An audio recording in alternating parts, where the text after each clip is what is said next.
Finally back out adventuring again. We are in the very northeast corner of the state of Georgia. Once we get down here to where we're going to be at, we'll be balancing between South Carolina and Georgia. I just wanted to stop and kind of show what we're getting into here. This is Stone Place boat ramp, kind of a prelude of what we got coming up. Four-wheel drive vehicles only. Got the boat hooked up today, got the rig kitted out. We're gonna hopefully, there's some camping down here that I've read about. Hopefully we're gonna be able to go out for a day on the boat and do some camping tonight. But this is probably one of the coolest like primitive boat ramps I've been to. Very good finger here overlooking the mountains. They've done a good job at maintaining the sidewalks and stuff here.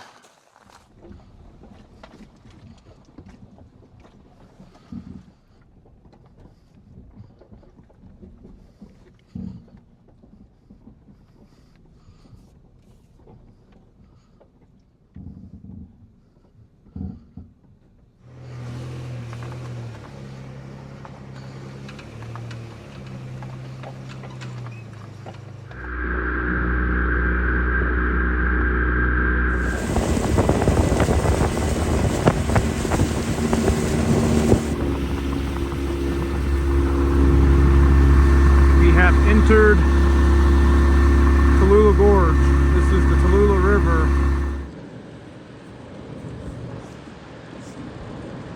Pretty much the end of the road for us here on the Tallulah River going upstream into the gorge. Pretty good amount of water coming out of that and very rocky, so it's gotten a lot colder up in here in the shade too, so I think we're gonna make a run back for the sun, head out to the main lake, and then we got a long piece to go back up Chattooga to get around where section 4 spills in.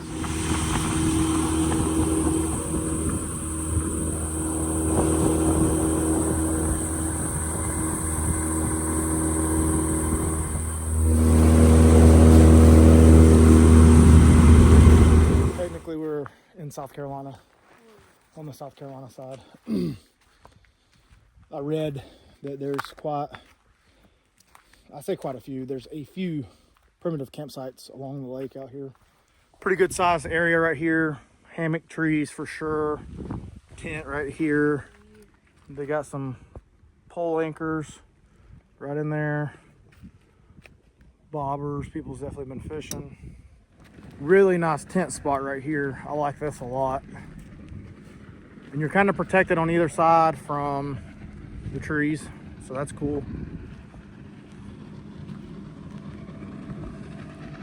Yep, nice little duck boat, letting her eat. Good access to the water on this side.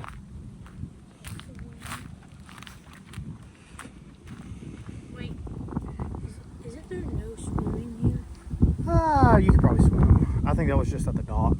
Even during the winter months, when all the other big major lakes do their drawdowns, these lakes are usually full pool. That's kind of what we're seeing here.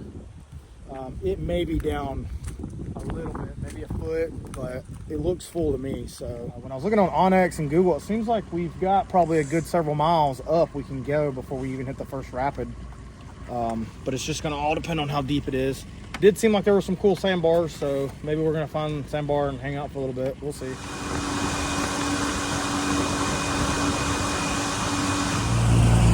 This is probably one of the coolest sandbars I've ever found out on river running, at least in North Georgia. Took a little bit of work, but we finally got her docked up.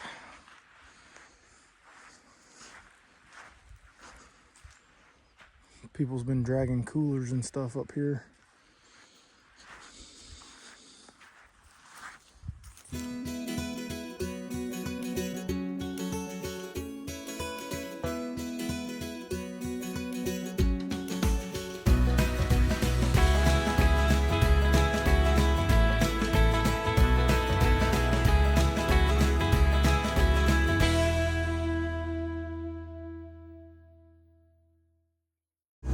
That'd be a lot of fun in the summer.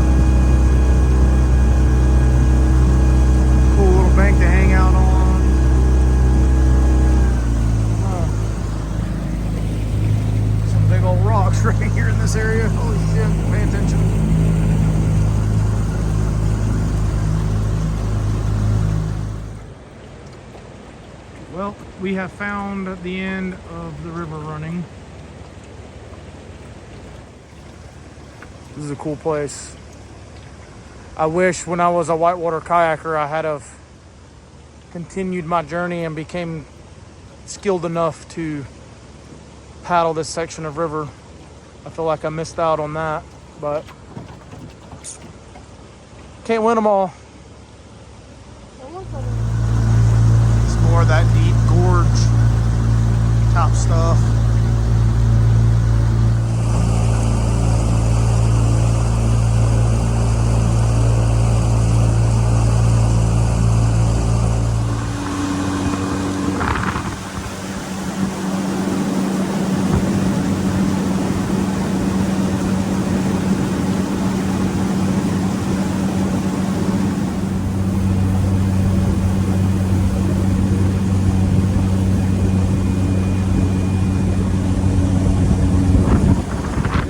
Site right here is legit. Legit boy, or is it legit boy?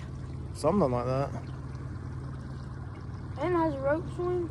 Yeah, they got a platform built for the rope swing.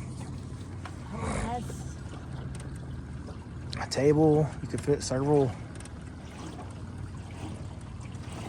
hammocks and tents up in there. that looks like new rope. Nice fire ring.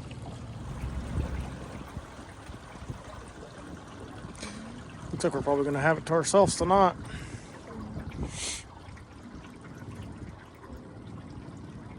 What side are we going? All right, so we decided to just go ahead and load the boat, and that way everything's ready to go in the morning. Before we start cooking, there's been quite a bit of upgrades over the last couple of weeks to the rig. So I just kind of wanted to walk you through and show you what I've done.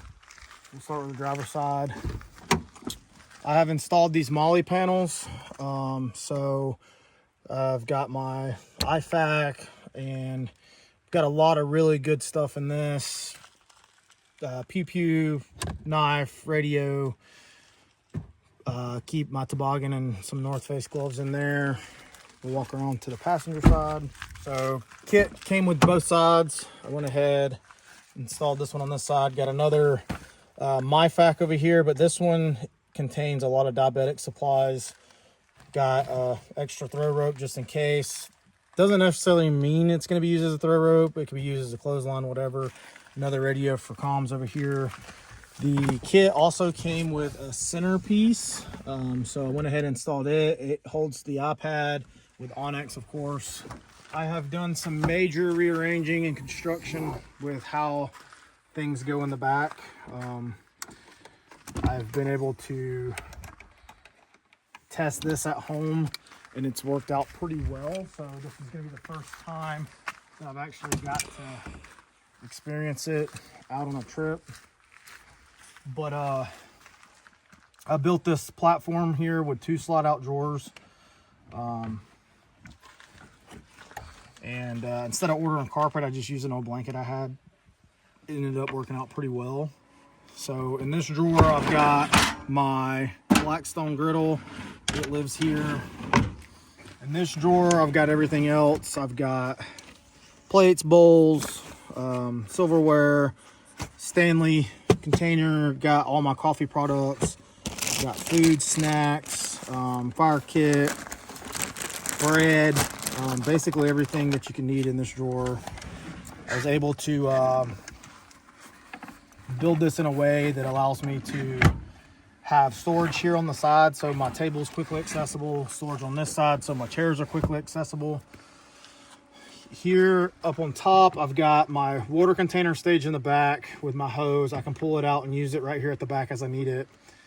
I've got this here. All this is tied down as well. I've got this propane tank here with a long enough cord that I can set my table here with my griddle and hook right to it. None of this ever has to come out.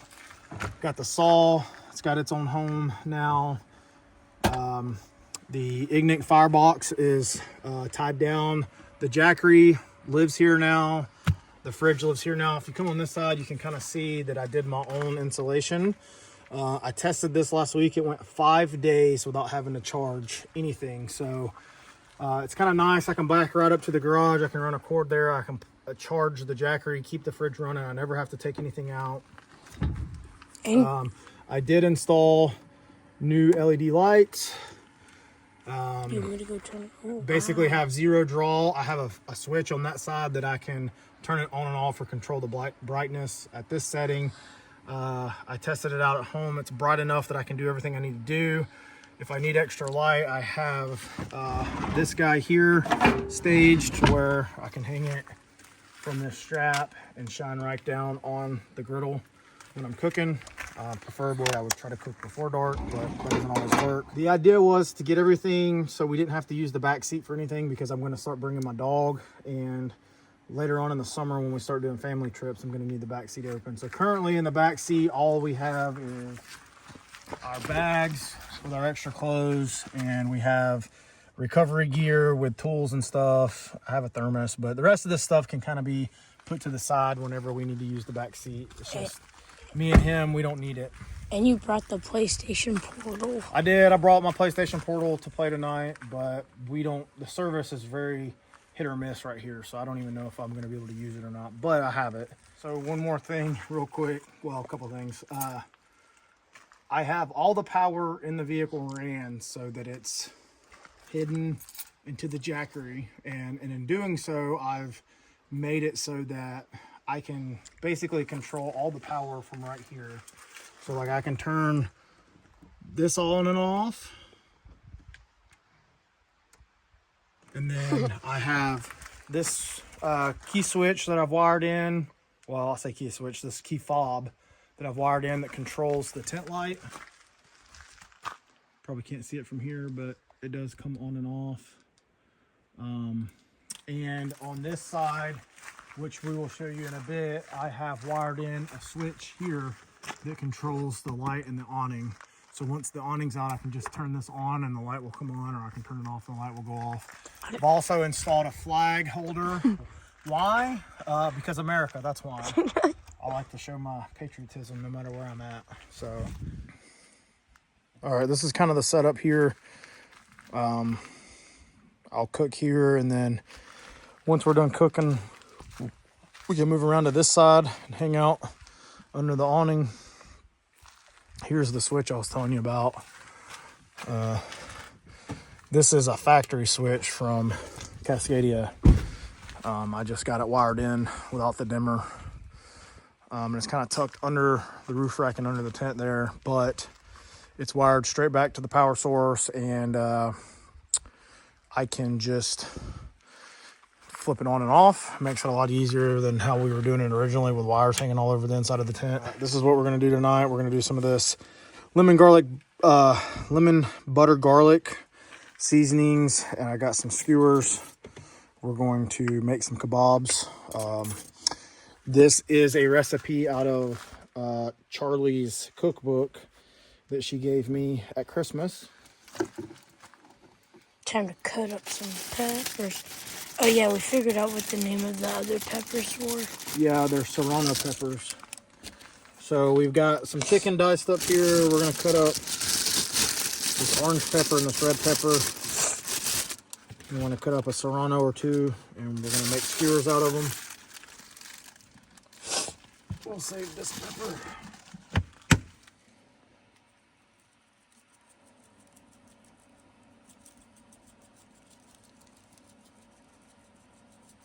I'm sure this is going to be a nightmare to clean, but it's worth going it. to taste delicious.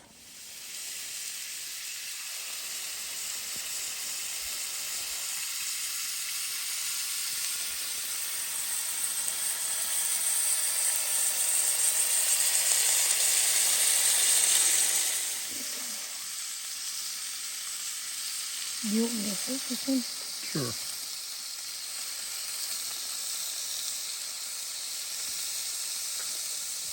Oh, sweet.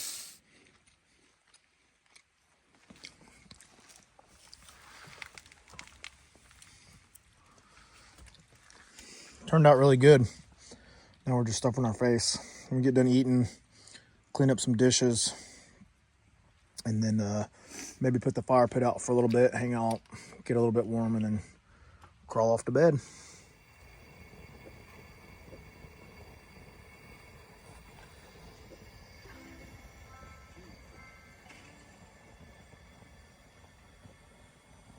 It's got a chill in the air. It's gotten pretty chilly, so I think we're gonna crawl up into bed here soon. My phone's gonna die too, so I think we're gonna call it a night. Go ahead and crawl into our bags and get ready for tomorrow.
Well,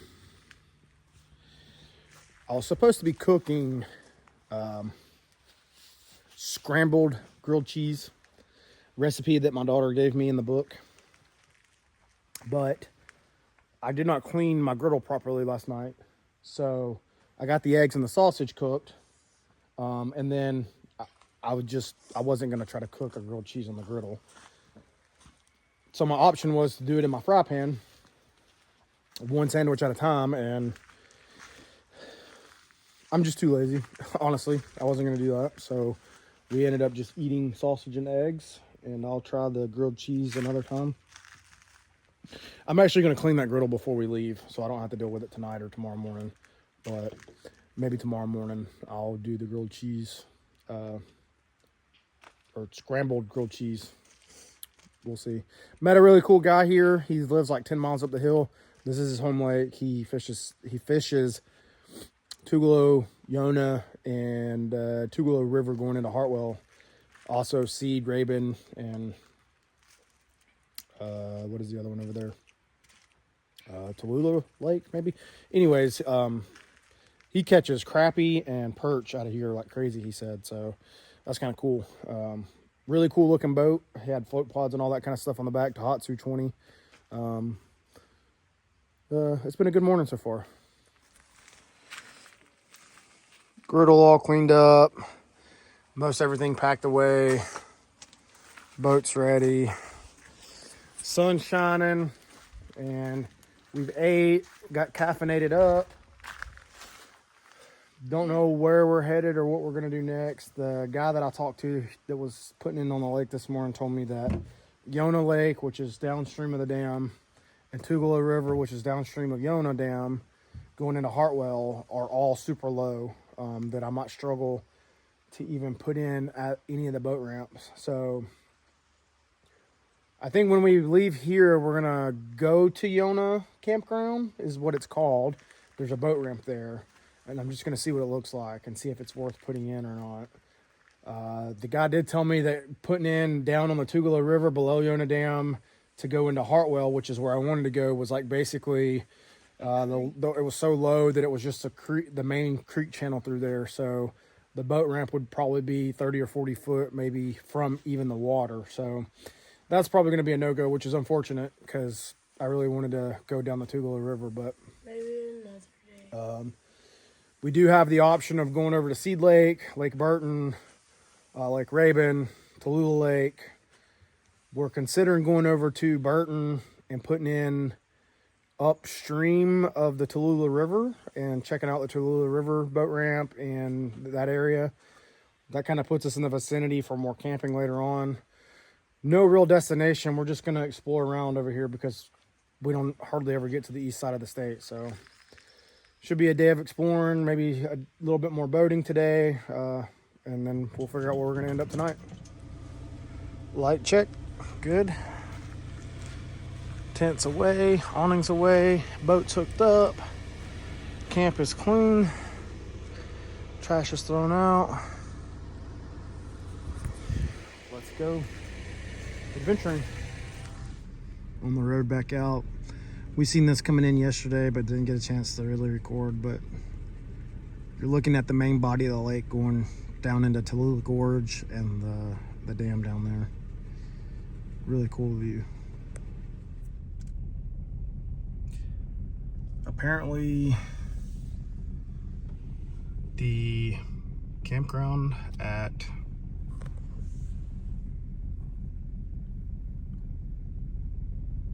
well, that says Tougaloo Park Campground. That's Yonah Campground. I don't know what the difference is. Okay, so we tried to go to Yonah Lake, and before we even got down to the ramp, they had signs up everywhere, as you've seen, that said the area was closed. We kept on trying to go, and it eventually got to a point where I was like, nah, I'm not gonna do this. So I turned around. So we got to do one of the three areas that we were wanting to see over there. We got Tougaloo Lake done. Yonah Lake was closed.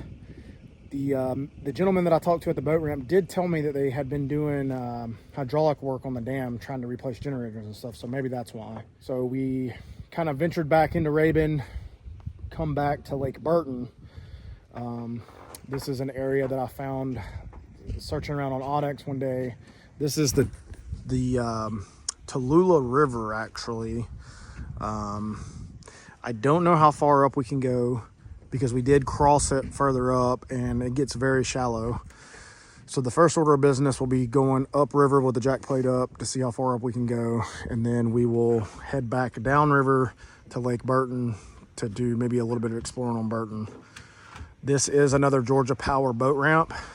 So I guess in theory we could camp here again if we wanted. That was another thing about coming here, was we weren't sure where we were going to be able to camp. Luckily, not too far from here is Tate City. There's 3 or 4 designated campgrounds out there. I think they're all closed. But just up from Tate City is Coleman River, which I did pin a really nice campsite when we came through Coleman River on the Georgia Traverse, that I think we could make it to even with a boat in tow. So it's noon now.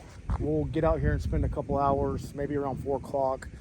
We'll start trying to make a decision if we want to camp here or if we want to head over to Coleman River campsite, or even if we want to go back to the house. I mean, at this point, we're only an hour and a half from home.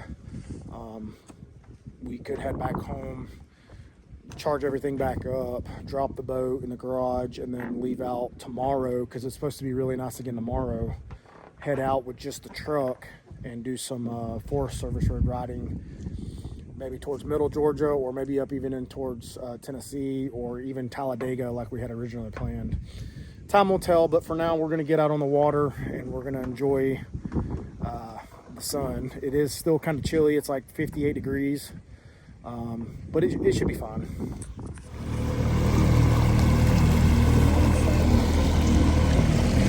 Tallulah River, 2.8 feet deep.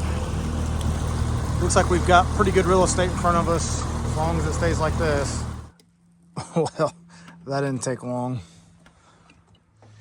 Not too bad. We went, I don't know, quarter mile upriver from the bridge. So let's get out of here and head back down towards the lake.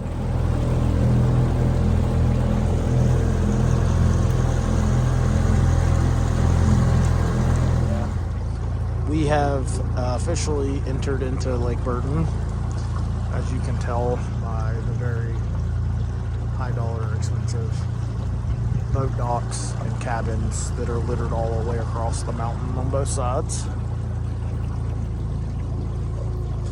Very shallow area of the river though, right in here in this cove. You see that over there's a big mud flat. I mean, you basically got to stay on this side or you're going to be mud boating it for sure. It's been a lot of idle speed cruising because of all these fancy docks. So hopefully I'm about to bust out into the main lake here. Once we pass that buoy over there, we can open it up a little bit.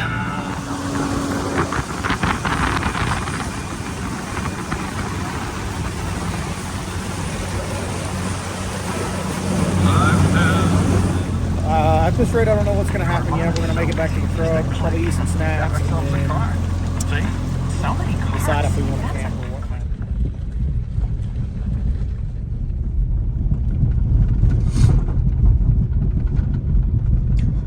Wildcat Creek Campground Road, and I think the sign said Addis Gap. Relatively smooth right now, so not a big deal. Well, that's unfortunate. Looks like they probably haven't even cleaned anything up since the storms came through, so that's probably why it's closed. This goes down to Sea Lake.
Forest Service Road. Seems pretty promising. Seems really fun. Some nice big rocks to crawl over. Good crawl to get up the hill. National Forest. Road 42. Looks like there used to be a gate here, but there is no longer a gate here. And it does not say you can't drive on it, so 24, not 42. Making our way through the little town of Hiawassee, slowly inching our way back towards Jasper. I just fueled up in Blairsville, a couple hours to the house. We decided to go ahead and take it home for the night. We stopped at a couple more places around Lake Chatuge, and seems like all the forest stuff is, or a lot of it's still closed up. It's roads that I would normally not find closed this time of year. I know a lot of them close, but I think from what I was reading on some forums, maybe they closed them all up when the ice storm and the snowstorm happened a couple weeks back, and they haven't gotten a chance to get out and cut all the trees and stuff out of the way yet and clean them up. So just that's what it is. So I think the plan for now is we're just gonna go ahead and call the video here. We're gonna take it onto the house, and then maybe you'll see something from us in a couple days. Catch you guys on the next one.